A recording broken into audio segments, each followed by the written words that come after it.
খুলনায় রূপসা খানজাহান আলী সেতুর নিচ থেকে সাংবাদিক ওয়াহিদুজ্জামান বুলুর মরদেহ উদ্ধার করেছে পুলিশ।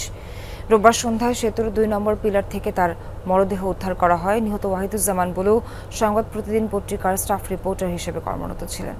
পুলিশ জানায় তার শরীরে আঘাতের চিহ্ন পাওয়া গেছে। মৃত্যুর কারণ এখনও জানা যায়নি। নিহত বুলু মহানগরীর শিববাড়ি এলাকায় আকবর আলীর ছেলে ও সোনাডাঙ্গা আবাসিক এলাকায় ভাড়া থাকতেন।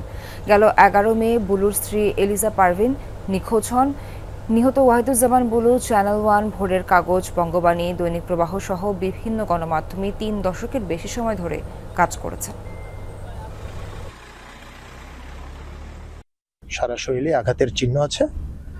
তো এ পর্যায়ে এই মুহূর্তে কিভাবে ওনার এই মৃত্যু ঘটলো সেটি আমরা নিশ্চিত করে বলতে পারছি না। আমরা যথারীতি এটার ময়নাতদন্ত করব, তারপরে পরবর্তী পদক্ষেপ নিব।